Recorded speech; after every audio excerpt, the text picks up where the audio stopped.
will be developed to mitigate this incident as soon as all agencies possibly can. Do you have crews there fighting the fire now, or is it the tactic to keep the crews back and let this thing burn itself out? This is liquefied petroleum gas. It is safer to allow it to vent and burn rather than to extinguish the fire. As long as we have the fire burning the gas that's being expelled from the pressure vessels, we know where that gas is, and it's safer to just let it flare until the product is consumed. In doing that, you have several other cars that have this kind of gas on it. I assume it's fairly hot. What is the danger right now of another explosion?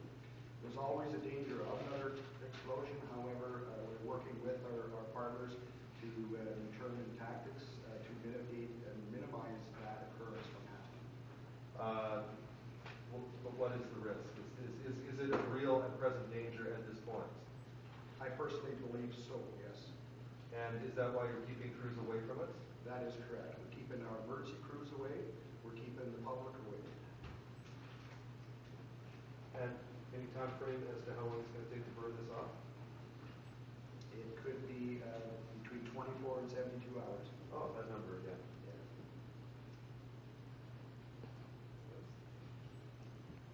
Could you expand a little bit on the numbers of people you have on the ground and what exactly is happening on the ground? There's a number of emergency responders on the ground, multiple agencies. I think the panel here has spoken to that. Currently, Parkland County has about 20 firefighters and about 6 vehicles, fire apparatus on the scene. And again, our primary role is just scene safety, keeping people away, and keeping it secure. Just wondering if we could go to Mr. Denham for a moment.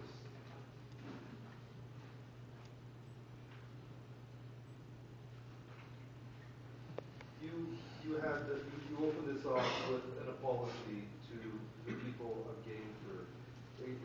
Exactly what is CN going to do to make them whole again, to allay any fears, not just to the people of Gainford, but to the people all across Canada who have homes along railway tracks and have seen Lac Megantic and now this? Well, let me start with the first part of the question. The question was what we do here in Gainford with people affected. We're working with the local authorities, Parkland County, and make sure that the people are taken care of. The incident was involved the train, and we'll make sure that we're here for them until they get back. On the second part of the question is every incident that we have, or any incident at all, we are very concerned about it. We are going to stay here and find out what happened, and make sure that we understand what happened, work in conjunction with the TSB to understand it, and do everything we can to make sure that we do not have any further incidents like this. We run a safe railroad, but we do have incidents. Every incident, we want to make sure we get to the bottom of it, understand what happened, and do everything we can to remediate it and remedy it so that it doesn't happen again. CN has been very actively promoting its oil by rail options. You have a number of terminals set up. It seems that the route to the West Coast could be by rail. What do incidents like this do to that option, particularly just public perception and regulatory concerns? We handle hundreds of trains a day across Canada and all the way down in the U.S. to New Orleans. We go from Halifax to Vancouver to Prince Rupert, and we handle them on a safe manner. We handle hundreds of thousands of cars a year in a safe manner, and we will continue to do that. And we do. The shippers and people that want to ship with us give us different commodities to move, and there are various commodities from automobiles to LPG to lumber, and it's truly a backbone of the economy. We move products that Canadians use every day, and we will continue to do that in a safe manner. Will you continue to promote the oil by rail option as aggressively as CN has been in the past? I don't think we're being aggressive. It's a commodity that's there, and people want to move the product that's available for us to move, whether it's lumber in British Columbia, whether it's pulp and paper from northern Alberta, whether it's automobiles from southern Ontario. People want to move them in the most efficient manner and safe manner is by railroad, and we will continue to move them.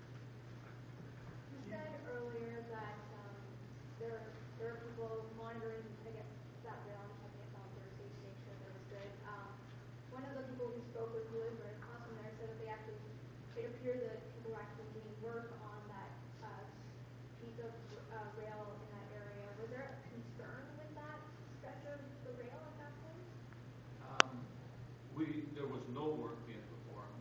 The track structure has been set for a number of months in the same manner. There's been no work in that area at all. So it's just like a normal, monitoring, just making sure the rail is. What we do is we have people that have to inspect. First of all, there's regulations and rules that we have to follow. We exceed those rules. So we do ultrasound testing. We have visual inspection by employees, and that's what happened on Thursday. We had a visual inspection of the track, and we need to go over the track, and we do that twice a week at minimum. We also have ultrasound testing that tests the rail. We have impact detectors and detectors, wayside detectors. In fact, there's 5 of them from when you leave the yard in Edmonton coming to this point, headed west. And they inspect it and look at the wheels, they look at the track. So we do that on a regular basis, and that's how it's set up. What is the impact on CN here? This is a main line for freight, passenger. What happens to those passengers in that trade? Well, you'll have to ask VIA. Usually they would find another way to get them around. But I think the best thing is for VIA to answer that question. For us, the important thing is we have to get the people back home. We have to repair the location, get people back home, and then we'll operate the railroad. Of course, it's important to get it back, but it's not as important as making sure that we do it in a safe manner and people get back home as soon as possible. How are you moving time-sensitive goods right now? Pardon me? How are you moving time-sensitive goods right now? Well, right through here, we're not. You talk about CN safety record, and that's fair enough. But at the same time, you realize that the perception of people here probably don't really want to. I mean, in Gator, probably don't really want to hear about that right now. That's probably not resonating with them, right? I haven't specifically talked to anybody from Gainford other than some of the people here that are sitting with me right now. So all I can say is that we operate in a safe manner day in, day out. We move thousands of rail cars and hundreds of trains, and we do it in a safe manner. And we need to find out what happened here. And we're just starting. I think the TSB is excellent at looking at all the parameters and all the inputs. We'll work closely with them to find out what happened. And the best thing to do is once we understand what happened, is to enact and make sure that we put measures in place to make sure it doesn't happen again. Mr. Carmichael, you mentioned the various layers of your investigation. In terms of the history of the train, do you have anything on that right now? Not a Safety record? We just started putting together requests of information from the railway. We'll also look at the Transport Canada regulations, what they entail as well.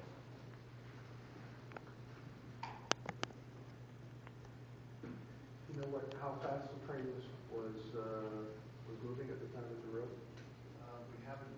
We've been told, we haven't actually seen it on the locomotive that recorded yet what they were doing. We've been told from CN what the speed was. I don't know if you want to say that, I can. Sure. There's no big secret. We've got event recorders on the locomotives that tell us what the locomotive engineer was doing, and the train was moving at 22 miles an hour. How many kilometers an hour is that? You're going to get me to do 30s, 50s. So I mean, that speed. I mean, I don't know much about trains or anything, but it doesn't seem to be exceedingly fast. Is there anything? You had a crash. Is there anything unusual that you're kind of looking at, or that you suspect? Too early to say anything, and if I said anything, I'd be guessing at this point. I tell you this much: I've been railroading since 1977, and I grew up west of here in Jasper, Alberta. So Alberta's home for me. And all I can say is for all the years I've been railroading, there's sometimes in the back of your mind you question, but it's too early until we get the facts. And the best way to deal with it is we go through, find the facts, put everything into the mix, and come out